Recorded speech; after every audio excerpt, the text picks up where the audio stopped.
devil had finished with every test, he departed from Jesus until an opportune time. So what exactly is an opportune time? We have a couple of opportune things today. Like today is an opportune time for us to celebrate love. It seems like an opportune time to wish you all a happy Valentine's Day. So happy Valentine's Day. And it seems like the right time to celebrate love. You know, that great commandment. Love the Lord your God with all your heart and with all your mind and with all your soul. And the second commandment, love one another as I, Jesus, have loved you. It's the perfect opportunity to remember the love that is and has been forever ours, the love of a wonderful God. Our gospel lesson this morning provides us an opportunity to realize that Satan hopes that there will be an opportune time for Satan to strike, for temptation to infect your life. Satan is just waiting for that opportune time, waiting for a moment of vulnerability, those moments in everyone's life when we are vulnerable. When if the wrong person happens to come along and invite us to the wrong thing, it could be tempting to us. How many of us have heard the saying, when opportunity knocks? Or, there's never been a more opportune time. Sometimes there comes along an opportunity that isn't such a good idea and we just don't see it. Either because we want to be a part of something big or we just want someone to like us. This might be best exemplified by some movie plots. Well, there are any number of movies that are very popular where the plot has only been made possible by some really bad decisions. There's a guy on the internet, his name is, and I'm going to botch his name because it's not an American name, Cesare Jean Zuziowicz.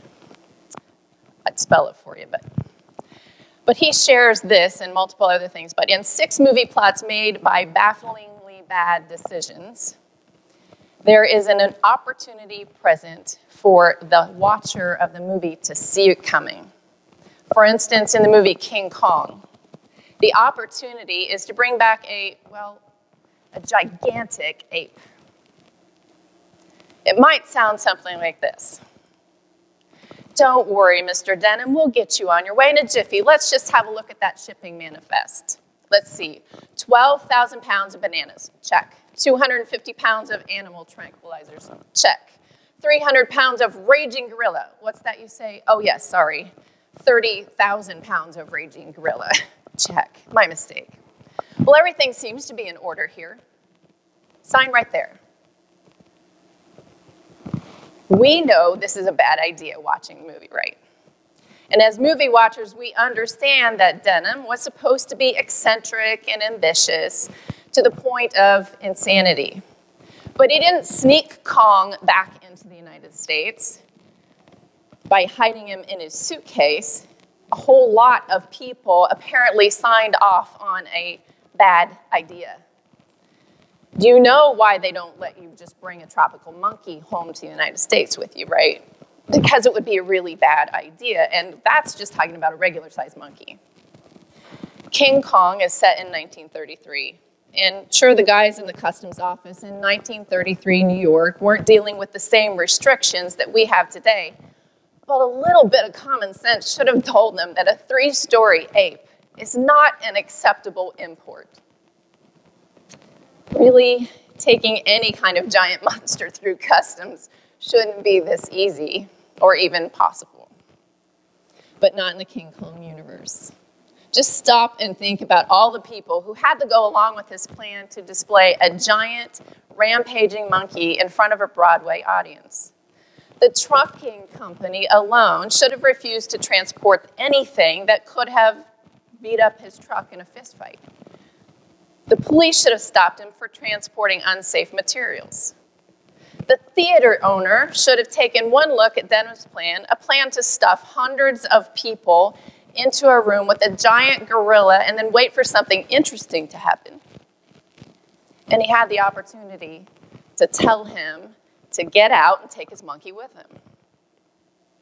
This is apparently a world where not only did dinosaurs not go extinct, but somehow lawyers and insurance companies did. There were missed opportunities to stop something bad. Life might bring us opportune times to fail, only to realize that even if we were able to get away with such a colossally bad idea, like bringing King Kong home with us, even in those moments, we know that if we make the wrong choice, that God still takes the opportunity to love us. Now, we all know that Jesus resisted temptation in the desert. No big deal, right? After all, he is God's son. So resisting temptation shouldn't be hard at all. It should be really easy.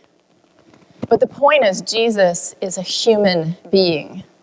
Human like you, human like me, human like your mother and father, like your son or daughter, like the woman who lives next door, or the man who begs on the street.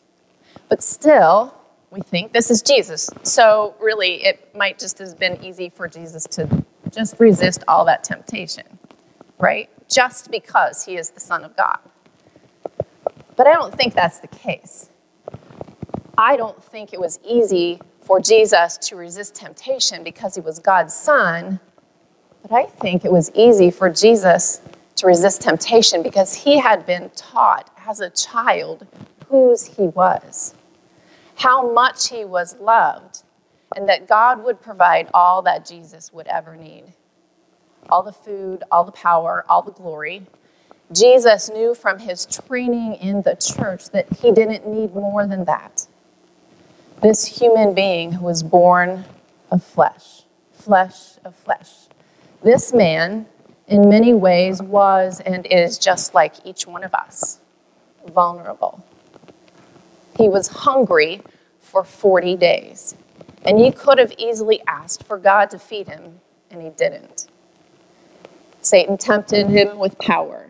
Jesus wasn't interested. Satan tempted Jesus with glory, and Jesus didn't need it. Better than that, Jesus didn't want it. He'd been fasting, and while I've never given up food for 40 days, and I can tell you I probably never will, I can imagine that I might be hungry, cranky, or in today's vernacular, hangry. It might make for a good Snickers commercial. But of course, there is Satan. Temptation embodied. Taking or trying to take advantage of Jesus' hunger and thirst. And the same thing happens for us, to us, in our weakest moments, when we need just one thing to make us feel a little bit better. Maybe we feel lonely and we just need attention from anybody. Maybe we feel hungry. Maybe we are sleepy, and if I could just sleep for 30 minutes more, but then I'd be late. Maybe there are opportune times, which could also be when we are ecstatically happy, and in that moment, make a wrong choice. Today, our greatest temptation might be to walk away from God. I mean, our life is pretty good. Few of us go hungry. Few of us are lacking for food or clothing or a warm place to sleep. Our life is full of abundance. Today, our temptations are to keep us busy, too busy for God. Sunday morning soccer games, baseball games, the television and movies, or the latest TV drama or sitcom take up our time. Hours and hours spent in front of a computer trying to find a connection with meaning when the one connection that is always available to us is our connection to God through Jesus. Sleep, even working out, many good things can become a distraction from our relationships, both human and divine. It's the goal of most advertisers to create a feeling of deprivation to the target audience. That would be us. To create a desire for something that isn't already ours. More clothes, more money, more vacation, a better body, diamond rings, a bigger house, each of them a way to tempt us away from time with God. Now, I'm not calling advertisers Satan, but anything that takes our eyes off, our focus off of the love of God, brings with it the potential to take us down the wrong path, to forget that we are loved by God. During Lent, we often talk about what we are giving up. And recently, most people have moved toward what good habit they might pick up during Lent. But what if we use Lent as a time to remember the enormity of God's love for all humans? What if we put front and center in our lives the cross, a physical and mental reminder of the sacrifice that Jesus made for us? Jesus could have chosen a different path. He could have given into the temptation in the desert or the temptation on the cross to save his own earthly body. But he did not. Love so profound ought to make us pause.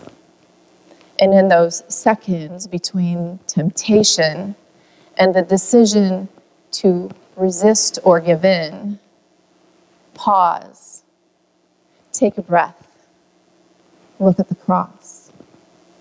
Remember that we are loved completely.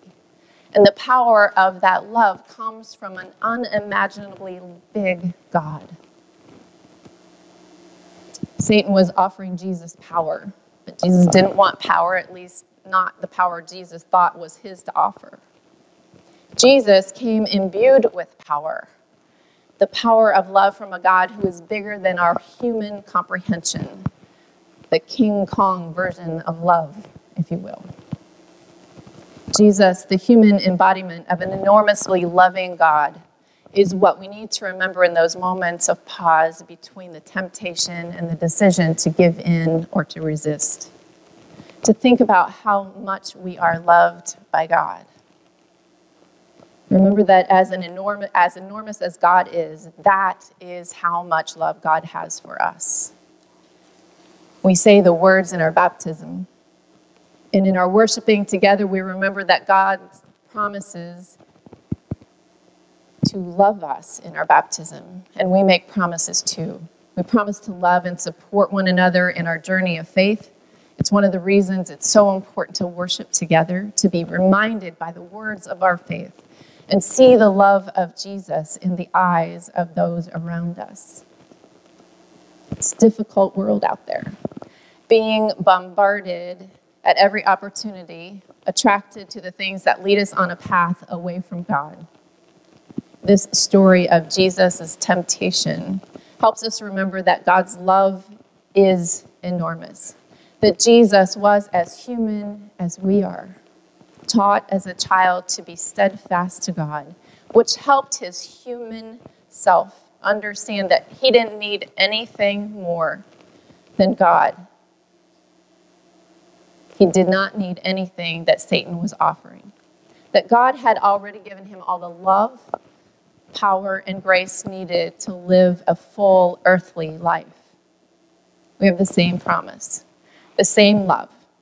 We have been given all of the love, power, and grace we need to navigate safely through the minefields of temptation we face each day and each week. This is an opportune time to celebrate God's love for us. This is an opportune time to remember the lessons we learn as we gather together, that God has loved us and will love us fully and completely forever. This is an opportune time to help each other resist temptation. Lent is an opportune time for us to remember that what we are is part of an enormous and never-ending love. Love was and love is, and love will always be because we are God's beloved children. And this is an opportune time to say, Amen.